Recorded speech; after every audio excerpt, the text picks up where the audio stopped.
ನೀವೆಷ್ಟು ಒಳ್ಳೆಯವರು ಡ್ಯಾಡ್. 20 ವರ್ಷ ನಿಮ್ಮ ಪ್ರೀತಿನ ಕಳ್ಕೊಂಡ್ಬಿಟ್ನಲ್ಲ. ನೀವು ಅಮ್ಮ ಜೊತೆಗಿದ್ದಿದ್ರೆ ಆ 20 ವರ್ಷ ಎಷ್ಟು ಚೆನ್ನಾಗಿರೋದಲ್ವಾ ಡ್ಯಾಡ್? ಏನು ಮಾಡಲಿ, ಎಲ್ಲ ನಾನು ಮಾಡಿದ ತಪ್ಪು.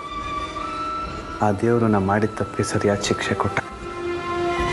20 ವರ್ಷ ಮಗನಿಂದ ನನ್ನ ದೂರ ಮಾಡಿಬಿಟ್ಟ. ನಿನ್ನ ಖುಷಿ, ನಿನ್ನ ಸಂತೋಷ ನೋಡೋ ಭಾಗ್ಯ ನನಗೆ ಸಿಗಲೇ ಇಲ್ಲ. ಅಮ್ಮನಿಂದ ದೂರ ಆಗೋಂಥ ತಪ್ಪೇನು ಮಾಡಿದ್ರೆ ಡ್ಯಾಡ್?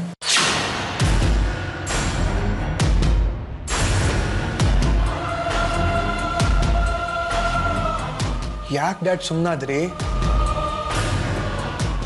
ನೀವು ತಪ್ಪು ಮಾಡಿದೀನಿ ಅಂತ ಹೇಳಿದ್ರಲ್ಲ, ಅಮ್ಮನಿಂದ ದೂರ ಆಗೋಂಥ ತಪ್ಪು ಏನು ಮಾಡಿದ್ದೀರಾ? ಹೇಳಿ ಡ್ಯಾಡ್, ಏನು ತಪ್ಪು ಮಾಡಿದ್ದೀರಾ? ನೋಡಾದಿ, ನಾನು ನಿಮ್ಮಮ್ಮ ಯಾಕೆ ದೂರ ಆದ್ವಿ ಅಂತ ನಾನು ನಿನಗೆ ಇವತ್ತು ಹೇಳ್ದೆ ಇದ್ರೆ ಒಂದಲ್ಲ ಒಂದಿನ ನಿನಗೆ ಗೊತ್ತಾಗೇ ಆಗತ್ತೆ. ಅಲ್ಲಿವರೆಗೂ ನೀನು ಕೇಳದೇ ಇದ್ರೆ ಒಳ್ಳೇದು. ಈಗಲೇ ಹೇಳಿದ್ರೆ ಏನು ಡ್ಯಾಡ್ ಪ್ರಾಬ್ಲಮ್ಮು? ನಾನು ತಿಳ್ಕೊಬಾರ್ದಾ? ತಿಳ್ಕೋಬಾರ್ದು ಅಂತಲ್ಲ, ಈಗ ಅದಕ್ಕೆ ಸರಿಯಾದ ಸಮಯ ಬಂದಿಲ್ಲ. ಡ್ಯಾಡ್ ಅದು ಹಾಗಲ್ಲ ಡ್ಯಾಡ್. ನಿನಗೆ ಹಳೇದನ್ನೆಲ್ಲ ಹೇಳಬಾರ್ದು ಅಂತಲ್ಲ, ಆದರೆ ನನಗದನ್ನ ಈಗ ನೆನಪು ಮಾಡ್ಕೊಳ್ಳೋದಕ್ಕೆ ಇಷ್ಟ ಇಲ್ಲ. ನೀನು ಅದನ್ನು ನನಗೆ ನೆನಪು ಮಾಡೋ ಪ್ರಯತ್ನ ಮಾಡಬೇಡ. ನನಗೆ ತಡ್ಕೊಳಕ್ಕಾಗಲ್ಲ. ಡ್ಯಾಡ್ ಪ್ಲೀಸ್ ಆದಿ, ಆರ್ತಿಯಿಂದ ನಿನ್ನಿಂದ ದೂರ ಆಗಿ ನಾನು ಆಗಲೇ ಕುಗ್ಗೋಗಿದ್ದೀನಿ. ಮತ್ತೆ ಅದನ್ನೆಲ್ಲ ನೆನಪು ಮಾಡಬೇಡ. ಸರಿ ಡ್ಯಾಡ್, ನಾನು ಮತ್ತೆ ನಿಮಗೆ ಕೇಳಕ್ಕೆ ಹೋಗಲ್ಲ. ಆದರೆ ನಾನು ಕೇಳೋದಕ್ಕೂ ಮುಂಚೆ, ಬೇರೆ ಯಾರಾದರೂ ನನಗೆ ಬಂದು ಹೇಳೋದಕ್ಕೂ ಮುಂಚೆ ನೀವೇ ಹೇಳಿದ್ರೆ ಚೆನ್ನಾಗಿರುತ್ತೆ.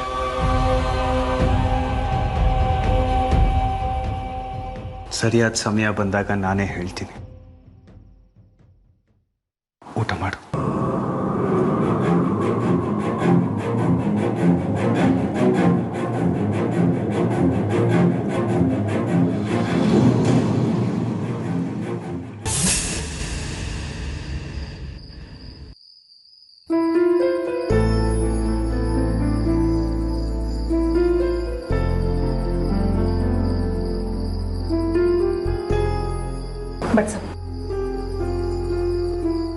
ಅಂಕಲ್, ಯಾಕೆ ಅರ್ಧಕ್ಕೆ ಕೈ ತೊಳಿತಾ ಇದ್ದೀರಾ?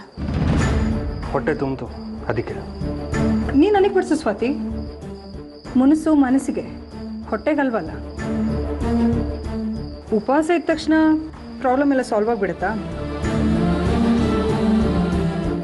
ಹುಳಿ ಸೂಪರ್ ಆಗಿರೋ ಹಾಗಿದೆ.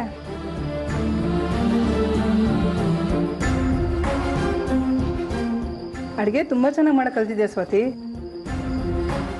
ಇಂಥ ಊಟ ಮಾಡೋಕ್ಕೂ ಅದೃಷ್ಟ ಬೇಕು. ಆರ್ಯ, ನೀನೇನೇ ಹೇಳು, ಊಟದ ಮುಂದೆ ಈ ಮುನಸು ಮನಸ್ತಾಪಗಳೆಲ್ಲ ಮಾಡಿಕೊಂಡ್ರೆ ನಾವು ತಾನೇ ಹಸ್ಕೊಂಡು ಕೂತಿರ್ಬೇಕು. ನಮ್ಮ ಆರೋಗ್ಯನೇ ಹಾಳಾಗೋದು. ಇನ್ನು ಮುಂದೆ ಯಾರಿಗೂ ಯಾವುದಕ್ಕೂ ಕಾಯ್ದೆ ಊಟ ಮಾಡಬೇಕು ಅಂತ ಡಿಸೈಡ್ ಮಾಡಿಬಿಟ್ಟಿದ್ದೀನಿ.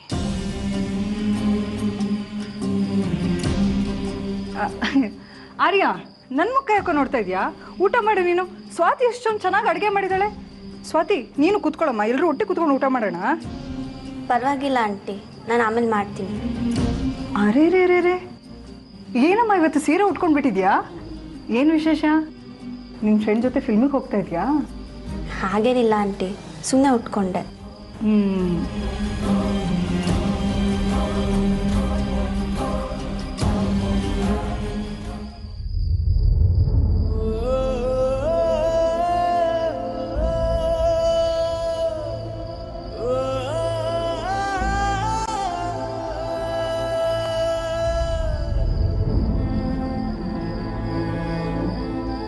ನೀನ್ಯಾಕಮ್ಮ ಸ್ವಾತಿ ಬೇಜಾರು ಮಾಡ್ಕೋತೀಯ?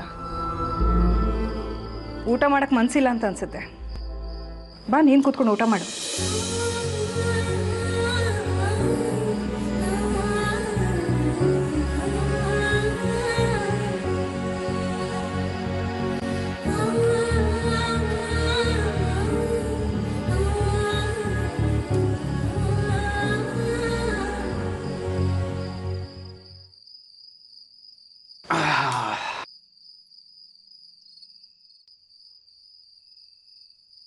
ಡ್ಯಾಡ್, ನಿಮ್ದೊಂದು ಮಾತು ಕೇಳಲ್ಲ?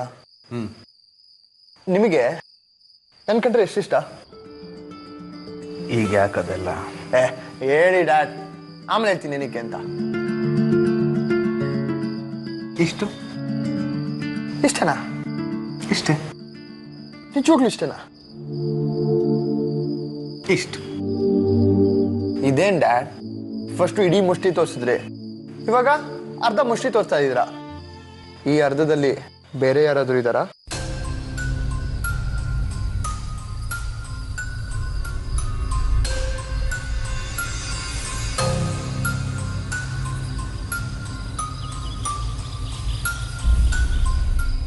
ಹೇಳಿ ಡ್ಯಾಡ್, ಇನ್ನರ್ಧದಲ್ಲಿ ಯಾರಿದ್ದಾರೆ?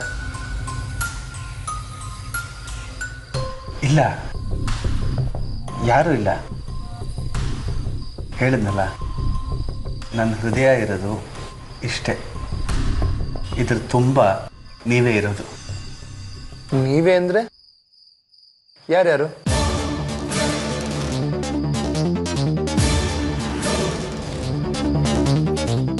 ಹೇಳಿ ಡ್ಯಾಡ್.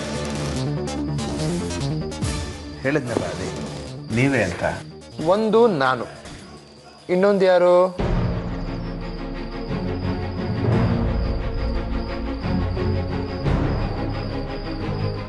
ನನಗೆ ಗೊತ್ತು ಅದು ಯಾರು ಅಂತ. ನಾನು ಹೇಳಲ್ಲ?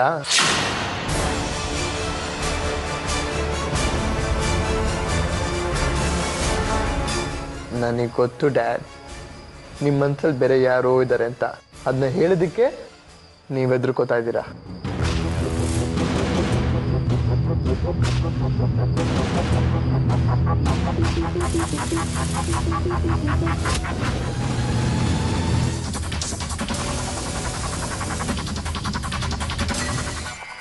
ಇಲ್ಲ ಅವ್ರ ಹೆಸರು ಹೇಳಿದ್ದಕ್ಕೆ ನಾಚಿಕೆ ಆಗ್ತಿದ್ಯಾ?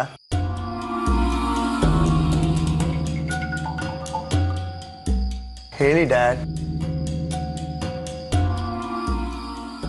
ಆದಿ, ನಾನೇ ನಿನಗೆ ಹೇಳೋಣ ಅಂತ ಇದ್ದೆ. ಅದು ಅಮ್ಮ ತಾನೇ.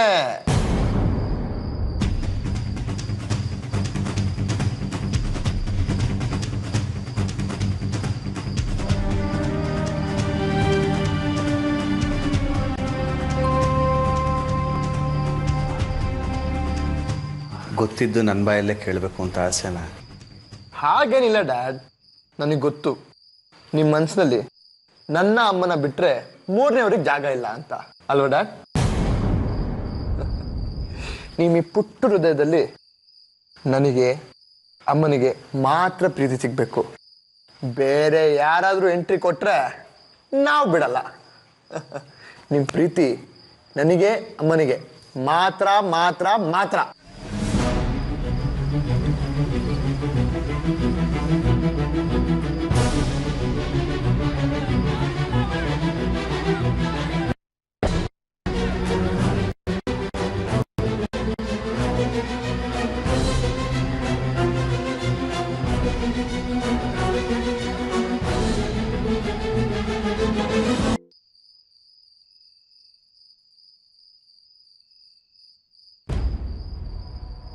ಏನಾಯ್ತು? ಯಾಕೆ ಎದ್ದು ಹೋಗ್ತಾ ಇದ್ದೀರಾ? ನೀವಿಲ್ಲೇ ಮಲ್ಕೊಳ್ಳಿ, ನಾನು ಹೊರಗಡೆ ಸೋಫಾದ ಮೇಲೆ ಮಲಗ್ತೀನಿ. ಸೋಫಾದ ಮೇಲೆ ಮಲ್ಕೊಳ್ಳೋಂಥದ್ದು ಏನಾಗಿದೆ ನಿಮಗೆ? ಯಾಕೆ ನನ್ನ ಮೇಲೆ ಕೋಪನಾ ನಿಮಗೆ? ಅದೇನಾದರೂ ಆಗಿಲ್ಲ, ನೀವು ಸಂತೋಷವಾಗಿದ್ದೀರ ತಾನೇ, ಅಷ್ಟೇ ಸಾಕು. ಯಾಕೆ ಹೀಗೆಲ್ಲ ಮಾತಾಡ್ತಾ ಇದ್ದೀರಾ ನೀವು? ಕಾಫಿ ಕೊಟ್ಟಾಗ್ಲೂ ಅಷ್ಟೇ ಫೋನ್ ಬಂತೆ ಅಂತ ಹೇಳಿ ನಾಟಕ ಮಾಡ್ಕೊಂಡು ದೂರ ಹೋದ್ರಿ. ನಾನು ಮಾಡಿದ ಮಾತ್ರ ತಪ್ಪು, ನೀವು ಮಾಡಿದ ಮಾತ್ರ ಸರಿನಾ? ಬೆಳಿಗ್ಗೆ ನಮ್ಮ ಜೊತೆ ಕೂತ್ಕೊಂಡು ತಿಂಡಿ ತಿನ್ನೋದಕ್ಕೂ ನಿಮಗೆ ಟೈಮ್ ಇಲ್ಲ ಅಲ್ವಾ? ಪ್ರತಿದಿನ ನನ್ನ ಡ್ರಾಪ್ ಮಾಡಿ ಅಂತ ಕೇಳ್ತಾ ಇದ್ದವರು ಇವತ್ತು ಒಂದು ಮಾತು ನನಗೆ ಹೋಗಿ ಬರ್ತೀನಿ ಅಂತ ಕೂಡ ಹೇಳದೆ ಹೊರಟೋದೆ. ಅಂದಮೇಲೆ ನಿಮಗೆ ನನಗಿಂತ ಅವನೇ ಮುಖ್ಯ ಆಗ್ಬಿಟ್ಟ ಅಲ್ವಾ? ಹೋಗಿ ಅವನ ಜೊತೆಗೆ ಇದ್ಬಿಡಿ. ಏನು ಮಾತು ಅಂತ ಆಡ್ತಾ ಇದ್ದೀರಾ? ನಿಮ್ಮಿಂದ ನಾನು ಈ ಮಾತನ್ನ ನಿರೀಕ್ಷೆ ಮಾಡಿರಲಿಲ್ಲ. ಹೌದು, ನಾನೀಗ ಸಂತೋಷವಾಗಿ ಇದ್ದೀನಿ, ಕಳ್ಕೊಂಡಿದ್ದ ಪ್ರೀತಿ ನನಗೆ ಮತ್ತೆ ವಾಪಸ್ ಸಿಕ್ಕಿದೆ. ನನ್ನವರೆಲ್ಲರೂ ಹತ್ರ ಆಗ್ತಾ ಇದ್ದಾರೆ. ಅವನ ಜೊತೆ ಮಾತಾಡಿದೆ, ಅವನನ್ನ ಮೀಟ್ ಮಾಡಿದೆ ಅನ್ನೋ ಕಾರಣಕ್ಕೆ ನಿಮ್ಮ ಮೇಲೆ ಕಾಳಜಿ ಪ್ರೀತಿ ಇಲ್ಲ ಅಂತ ಅನ್ಕೊಂಡ್ರ? ನಿಮ್ಮನ್ನು ನಾನು ನಿರ್ಲಕ್ಷ್ಯ ಮಾಡ್ತಾ ಇದ್ದೀನಿ ಅಂತ ಅನಿಸ್ತಾ ಇದೆಯಾ ನಿಮಗೆ? ನೀವು ಹೇಳ್ತಾ ಇರೋದೇನು ನಾನೆಲ್ಲ ಸಂಬಂಧಗಳನ್ನ ಕಳ್ಕೊಳ್ಬೇಕು ಅಂತನಾ? ನಾನೆಲ್ಲಿ ಹಾಗೆ ಹೇಳಿದೆ? ನೀವು ಇಂಡಿಪೆಂಡೆಂಟ್ ಆಗ್ತಾ ಇದ್ದೀರಾ ಅಂತ ಹೇಳಿದೆ. ಏನು ನಿಮ್ಮ ಮಾತಿನ ಅರ್ಥ? ನೀವು ಮಾಡ್ತಿರೋ ಅನರ್ಥಗಳಿಗೆ ಅರ್ಥ ಹುಡ್ಕೋದಕ್ಕಾಗುತ್ತಾ? ದಿನ ಏನೋ ಒಂದು ನೆಪ ಹೇಳಿ ಅವನನ್ನ ಮೀಟ್ ಮಾಡೋದು ಮಾತಾಡೋದು ಸರಿನಾ? ಇದು ನೀವು ಮಾಡ್ತಿರೋದು ಅನರ್ಥ ಅಲ್ವಾ? ಸಾಕು ಸುಮ್ಮನೆ ಇರಿ ಸೂರ್ಯರೇ. ನಾನು ಏನೇ ಮಾಡಿದ್ರೆ ನೀವು ನನ್ನ ಅನುಮಾನಿಸ್ತೀರಾ? ಎಲ್ಲರೂ ಚೆನ್ನಾಗಿರ್ಬೇಕು ಅಂತ ನಾನು ಬಯಸೋಳು. ನೀವು ಆರ್ಯ ಚೆನ್ನಾಗಿರ್ಬೇಕು, ಹಾಗೆ ಅವನು ಚೆನ್ನಾಗಿರ್ಬೇಕು ಅಂತ ಬಯಸೋಳು ನಾನು. ಅದ್ರಲ್ಲಿ ಏನಿದೆ ಅನರ್ಥ? ಎಷ್ಟು ಆಸೆ ಆಕಾಂಕ್ಷೆನ ಇಟ್ಕೊಂಡಿರ್ತೀನಿ. ಕಳೆದು ಹೋಗಿರೋ ವಸ್ತುಗಳೆಲ್ಲ ನನಗೆ ಮತ್ತೆ ವಾಪಸ್ ಸಿಕ್ಕಿದೆ. ಅದಕ್ಕೆ ನಾನು ಅಷ್ಟೊಂದು ಸಂತೋಷವಾಗಿರೋದು. ಅದಕ್ಕೆ ಅವನು ಕಾರಣನೇ. ನಿಮ್ಮ ಮಾತಿನರ್ಥ ನಾನೆಲ್ಲ ಸಂಬಂಧಗಳನ್ನ ಕಳ್ಕೊಳ್ಬೇಕು ಅಂತನಾ? ಯಾಕೆ ನಾನು ಸಂತೋಷವಾಗಿರೋದು ನಿಮಗೆ ಇಷ್ಟ ಇಲ್ವಾ? ಈಗ ನಾನು ಹೇಳ್ದೆ ಇದ್ರು ನೀವು ಖುಷಿಯಾಗಿರ್ತೀರ ತಾನೆ? ನಾನು ಹೇಳ್ದೆ ಅಂತ ಅವನನ್ನ ಬಿಟ್ಬಿಡ್ತೀರಾ? ಇಲ್ಲ ತಾನೆ? ಹಾಗೆ ನನ್ನ ಪಾಡಿಗೆ ನನ್ನನ್ನು ಬಿಟ್ಬಿಡಿ. ನಾನು ನಿಮಗೆ ಅಷ್ಟೊಂದು ಬೇಡವಾದ್ನ? ನಾನಂದ್ರೆ ನಿಮ್ಗೆ ಅಷ್ಟೊಂದು ಅಸಡ್ಡೆನಾ? ನನಗೀಗ ವಾದ ಮಾಡ್ತಾ ಕೂತ್ಕೊಳ್ಳೋದಕ್ಕೆ ಟೈಮ್ ಇಲ್ಲ. ನೋಡಿ, ಮಕ್ಕಳ ಮುಂದೆ ಈ ರೀತಿ ಜಗಳ ಆಡೋದು ಸರಿಯಲ್ಲ. ನಿಮ್ಮ ಪಾಡಿಗೆ ನೀವು ಬಿಟ್ಬಿಡಿ. ಹಾಗಾದ್ರೆ ನಾನು ನಿಮ್ಮ ದೃಷ್ಟಿಯಲ್ಲಿ ಜಗಳ ಗಂಟಿ ಥರ ಕಾಣಿಸ್ತಾ ಇದ್ದೀನಿ? ಚೆನ್ನಾಗಿದ್ದೀರಿ. ಹೇಳಿದ್ನಲ್ಲ ಮಾತಾಡೋದಕ್ಕೆ ಇಷ್ಟ ಇಲ್ಲ ಅಂತ. ಮತ್ತೆ ಯಾಕೆ ತಲೆ ತಿಂತೀರಾ? ನೆಮ್ಮದಿಯಾಗಿರೋದಕ್ಕೆ ಬಿಡಲ್ವಾ?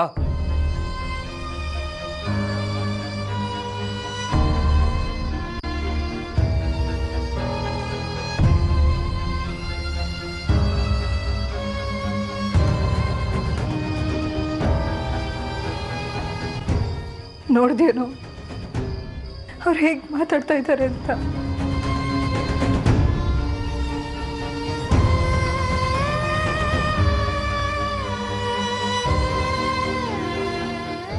ನಿನ್ನನ್ನು ಮೀಟ್ ಮಾಡಿ ಮಾತಾಡಿದ್ದಕ್ಕೆ ನನಗೆ ಹೇಗೆಲ್ಲ ಮಾತಾಡ್ತಾ ಇದ್ದಾರೆ ಅಂತ, ಎಲ್ಲ ಸಂಬಂಧಗಳನ್ನ ಕಳ್ಕೊಂಡ್ಬಿಡ್ಬೇಕು ಅಂತ.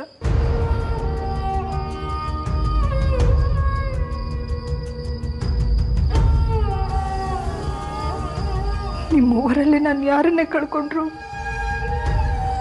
ನನ್ನ ಉಸಿರು ನಿಂತಾಗೆ ಕಣೋ.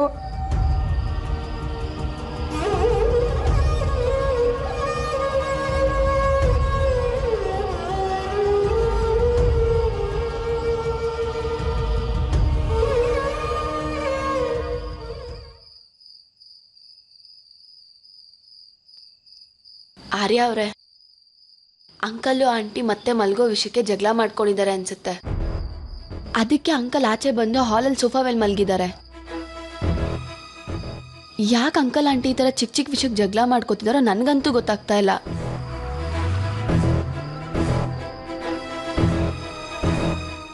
ಏನು ಅಂತ ಹೇಳಿ ಸ್ವಾತಿ, ಅಪ್ಪ ಅಮ್ಮನ ಕೋಪನ ದೂರ ಮಾಡಬೇಕು ಅಂತ ನಾನು ಪ್ರಯತ್ನ ಪಡ್ತಾನೆ ಇದ್ದೀನಿ. ಬಟ್ ಪ್ರಾಬ್ಲಮ್ಗೆ ಸೊಲ್ಯೂಷನ್ ಕಂಡುಹಿಡಿಯೋಕ್ಕಾಗ್ತಿಲ್ಲ ನನ್ನ ಕೈಲಿ. ಅದಕ್ಕೆ ಏನು ಮಾಡಬೇಕು ಅಂತ ನನಗೆ ಗೊತ್ತಿದೆ. ನನ್ನ ಹತ್ರ ಅದಕ್ಕೆ ದಾರಿನೂ ಇದೆ.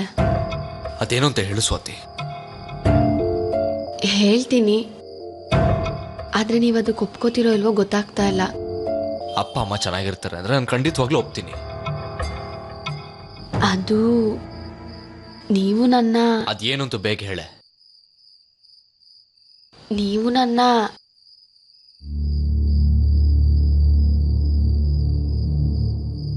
ಕರೆಂಟ್ ಹೋಯ್ತು, ನಾನು ಕ್ಯಾಂಡಲ್ ತರ್ತೀನಿ.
ಏನು ಮಾಡಬೇಕು ಅಂತ ಹೇಳಲೇ ಇಲ್ಲ ನೀನು.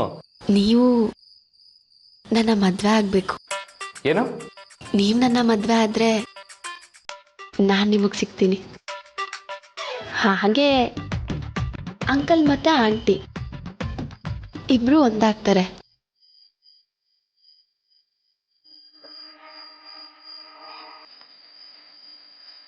ಮದ್ವೆ ಒಂದು, ಸಾಲ್ವೇಷನ್ 2. ಆಯ್ಕೆ ನಿಮಗೆ ಬಿಟ್ಟಿದ್ದು.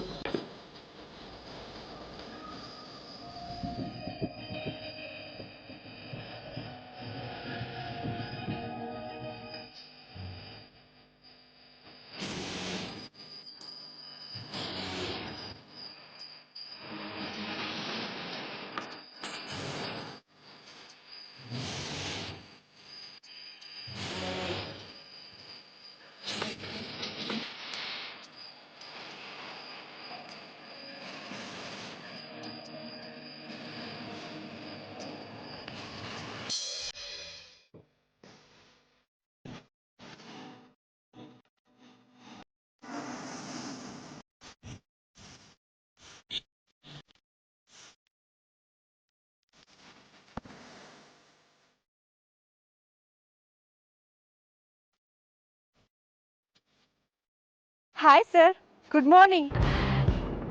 ನಿಮ್ಮ ಹೆಸರಲ್ಲಿ ಇವತ್ತು ಸ್ಪೆಷಲ್ ಆಗಿ ಶಿವನ್ ದೇವಸ್ಥಾನದಲ್ಲಿ ಅರ್ಚನೆ ಮಾಡಿಸಿದ್ದೀನಿ. ನೋಡಿ ಸರ್, ಪ್ರಸಾದ ಇಲ್ಲಿದೆ, ಕುಂಕುಮನೂ ಇದೆ. ಹಲೋ, ಯಾರ್ರಿ ನೀವು? ನೀವ್ ಯಾಕೆ ನನಗೆ ಕುಂಕುಮ ಮಾಡಬೇಕು? ಅಷ್ಟಕ್ಕೂ ನೀವ್ ಯಾರು ಅಂದ್ರೆ ನನಗೆ ಗೊತ್ತಿಲ್ಲ.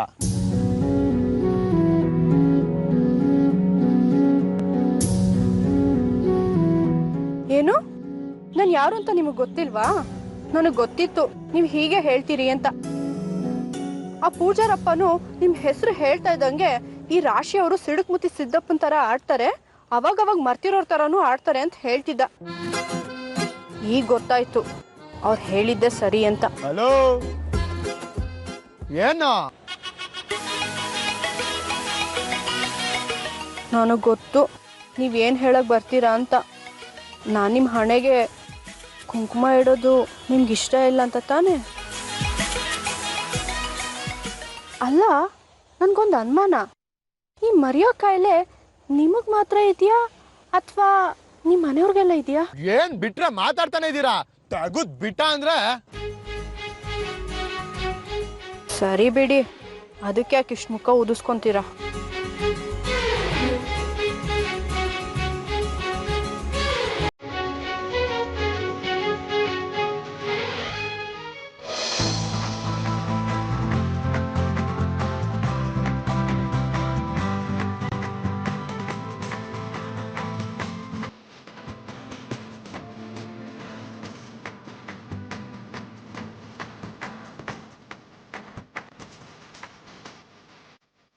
ಸ್ವಾತಿ, ಆ ಟೇಬಲ್ ಮೇಲೆ ಒಂದು ಫೈಲ್ ಇದೆ, ಕೊಡು.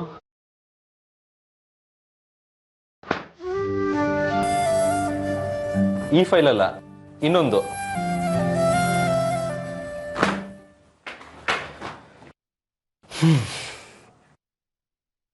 ಯಾಕೋ ಮೇಡಮ್ ಫುಲ್ ಗರಮಲ್ಲಿರೋ ಹಾಗಿದೆ. ಪಟಾಕಿ ಯಾವತ್ತು ಪಟ ಅಂತಿತ್ತು, ಇವತ್ತು ಫುಲ್ ಟುಸ್ ಆಗ್ಬಿಟ್ಟಿದೆ. ಯಾಕೋ ಗಿರಿಮಣಿ ಮಾತಾಡ್ತಾನೆ ಇಲ್ಲ. ನಾನ್ ಮಾತಾಡ್ದೇನು ಬಿಟ್ರೇನು? ನಾನ್ ಮಾತಾಡಿದ್ರೆ ಒಟ್ಟ ಅಂತ್ಯ ಅಂತ ರೇಗಿಸ್ತೀರಾ, ಇಲ್ಲ ಅಂದ್ರೆ ಹೀಗಂತೀರಾ. ನಾನ್ ಈ ಮನೇಲಿ ಹೇಗಿರ್ಬೇಕು ಅಂತ ಹೇಳ್ಬಿಡಿ. ಅಂದ್ರೆ ಏನೇನ್ ಮಾತಿನ ಅರ್ಥ? ಪೊಲೀಸ್ ಇನ್ಸ್ಪೆಕ್ಟರ್ ಅಂತೀರಾ, ನನ್ ಮಾತಿನ ಅರ್ಥ ಆಗ್ಲಿಲ್ವಾ? ನಾನೇ ಹೇಳ್ತೀನಿ ಕೇಳಿ. ಅಲ್ಲ, 1000 ಸಲ ಪರೋಕ್ಷವಾಗಿ ಹೇಳ್ದೆ, 100 ಸಲ ನೇರವಾಗಿ ಹೇಳ್ದೆ, ಆದ್ರೂ ನನ್ ಮಾತು ಅರ್ಥ ಆಗ್ಲಿಲ್ವಾ ನಿಮ್ಗೆ? ನನಗ್ ಗೊತ್ತು, ನಿಮ್ಗೆ ಅರ್ಥ ಆಗಿಲ್ಲ ಅನ್ನೋ ಹಾಗೆ ಡ್ರಾಮಾ ಮಾಡ್ತೀರಾ. ನನ್ ಮನ್ಸಲ್ಲಿರೋದು ನಿಮ್ಗೆ ಹೇಗೆ ಅರ್ಥ ಆಗ್ಬೇಕು ಹೇಳಿ? ಸರಿ, ನಾನು ಒಂದು ಹೆಣ್ಣು ಅನ್ನೋದನ್ನ ಮರ್ತು ನಾಚಿಕೆ ಬಿಟ್ಟು ಹೇಳ್ತಾ ಇದ್ದೀನಿ.